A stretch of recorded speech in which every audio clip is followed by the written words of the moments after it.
जोखू ने लोटा मुंह से लगाया तो पानी में सख्त बदबू आई। गंगी से बोला, ये कैसा पानी है? मारे बांस के पिया नहीं जाता। गला सूखा जा रहा है और तू सड़ा पानी पिलाए देती है। गंगी प्रतिदिन शाम पानी भरकर लाया करती थी। कुआं दूर था, बार बार जाना मुश्किल था। कल वो पानी लाई तो उसमें बू बिल्कुल न थी। आज पानी में बदबू कैसी? लोटा नाक से लगाया तो सचमुच बदबू थी। जरूर कोई जानवर कुएं में गिरकर मर गया होगा, मगर दूसरा पानी आवे कहां से? ठाकुर के कुएं पर कौन चढ़ने देगा?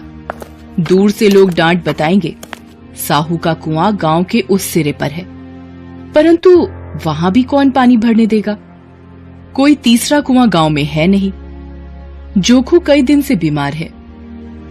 कुछ देर तक तो प्यास रोके चुप पड़ा रहा, फिर बोला, अरे अब तो मारे प्यास के रहा नहीं जाता। ला, थोड़ा पानी नाक बंद करके पी लूं। ला। गंगी ने पानी ना दिया। खराब पानी से बीमारी बढ़ जाएगी इतना जानती थी, परंतु ये ना जानती थी कि पानी को उबाल देने से उसकी खराबी जाती रहती है। बोली, ये पानी कैसे पियोगे? ना जाने कौन जानवर मरा है। कुएं से मैं दूसरा पानी लाए देती हूँ। जोखू ने आश्चर्य से उसकी ओर देखा। अरे पानी लाएगी कहां से? अरे हाथ पांव तुड़वाएगी और कुछ ना होगा। अरे बैठ चुपके से, ब्रह्म देवता आशीर्वाद देंगे, ठाकुर लाठी मारेंगे, साहू जी 1 के 5 लेंगे। गरीबों का दर्द कौन समझता है? हम तो मर भी जाते हैं तो कोई द्वार पर झांकने नहीं आता। कंधा देना तो बहुत बड़ी बात है। ऐसे लोग कुएं से पानी भरने देंगे। इन शब्दों में कड़वा सत्य था। गंगी क्या जवाब देती, किंतु उसने वो बदबूदार पानी पीने को ना दिया। रात के 9 बजे थे। थके मांदे मजदूर तो सो चुके थे। ठाकुर के दरवाजे पर 10-5 बेफिक्रे जमा थे। मैदानी बहादुरी का तो अब ना जमाना रहा है ना मौका। कानूनी बहादुरी की बातें हो रही थी। कितनी होशियारी से ठाकुर ने थानेदार को एक खास मुकदमे में रिश्वत दी और साफ निकल गए। कितनी अक्लमंदी से एक मार्के के मुकदमे की नकल ले आए। नाजिर और मोहतमीम सभी कहते थे नकल नहीं मिल सकती। कोई 50 मांगता, कोई 100। यहां बेपैसे कौड़ी नकल उड़ा दी। काम करने का ढंग चाहिए। इसी समय गंगी कुएं से पानी लेने पहुंची। कुप्पी की धुंधली रोशनी कुएं पर आ रही थी। गंगी जगत की आड़ में बैठी मौके का इंतजार करने लगी। इस कुएं का पानी सारा गांव पीता है, किसी के लिए रोका नहीं। सिर्फ ये बदनसीब नहीं भर सकते। गंगी का विद्रोही दिल रिवाजी पाबंदियों और मजबूरियों पर चोटें करने लगा। हम क्यों नीचे और ये लोग क्यों ऊंचे हैं? इसलिए कि ये लोग गले में तागा डाल लेते हैं। यहां तो जितने हैं एक से एक छठे हैं। चोरी ये करें, जाल फरेब ये करें, झूठे मुकदमे ये करें।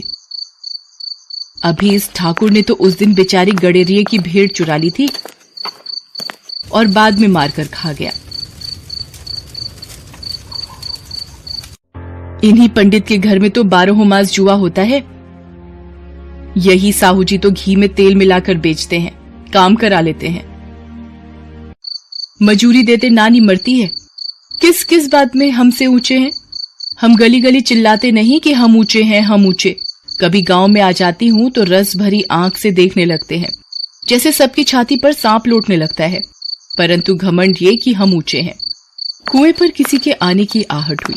गंगी की छाती धक धक करने लगी। कहीं देख लें तो गजब हो जाए, एक लात भी तो नीचे ना पड़े। उसने घड़ा और रस्सी उठा ली और झुककर चलती हुई एक वृक्ष के अंधेरे साए में जा खड़ी हुई। कब इन लोगों को दया आती है किसी पर? बेचारे महंजू को इतना मारा था कि महीनों लहू थूकता रहा। इसीलिए तो कि उसने बेगाड़ न दी थी। इस पर ये लोग ऊंचे बनते हैं। कुएं पर स्त्रियां पानी भरने आई थी। इनमें बात हो रही थी। खाना खाने चले और हुक्म हुआ कि ताजा पानी भर लाओ, घड़े के लिए पैसे नहीं हैं। हम लोगों को आराम से बैठे देखकर जैसे मर्दों को जलन होती है। हाँ, ये तो ना हुआ कि कलसिया उठाकर भर लाते, बस हुक्म चला दिया कि ताजा पानी लाओ, जैसे हम लौंडिया ही तो हैं।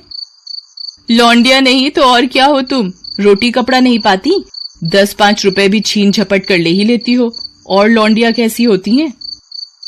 मत लजाओ दीदी, छिन भर आराम करने को जी तरस कर रह जाता है। इतना काम किसी दूसरे के घर कर देती तो इससे कहीं आराम से रहती। ऊपर से वो एहसान मानता। यहाँ काम करते करते मर जाओ पर किसी का मुंह ही सीधा नहीं होता।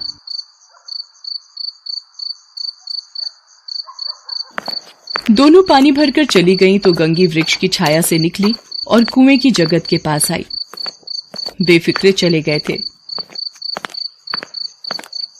ठाकुर भी दरवाजा बंद कर अंदर आंगन में सोने जा रहे थे। गंगी ने क्षणिक सुख की सांस ली। किसी तरह मैदान तो साफ हुआ। अमृत चुरा लाने के लिए जो राजकुमार किसी जमाने में गया था, वो भी शायद इतनी सावधानी के साथ और समझ बूझ कर ना गया हो। गंगी दबे पांव कुएं की जगत पर चढ़ी। विजय का ऐसा अनुभव उसे पहले कभी न हुआ था। उसने रस्सी का फंदा घड़े में डाला, दाएं बाएं चौकन्नी दृष्टि से देखा, जैसे कोई सिपाही रात को शत्रु के किले में सुराग कर रहा हो। अगर इस समय वो पकड़ ली गई तो फिर उसके लिए माफी या रियायत की रत्ती भर उम्मीद नहीं। अंत में देवताओं को याद करके उसने कलेजा मजबूत किया और घड़ा कुएं में डाल दिया।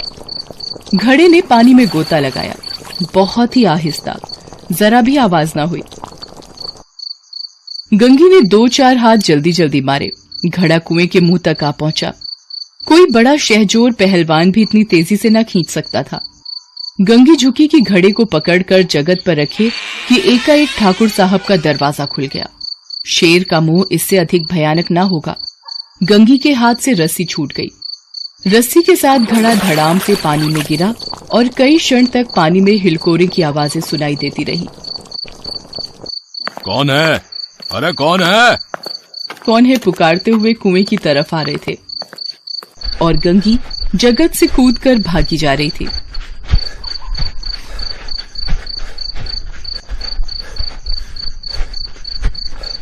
घर पहुंचकर देखा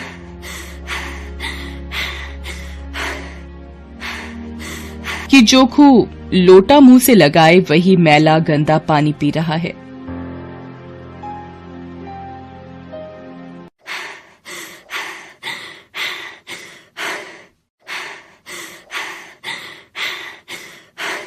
हेलो दोस्तों, कैसे हैं आप सब? हमारी कहानियां देखने के लिए हमारे चैनल को सब्सक्राइब कीजिए और हाँ, बेल आइकॉन पर क्लिक करना मत भूलिएगा।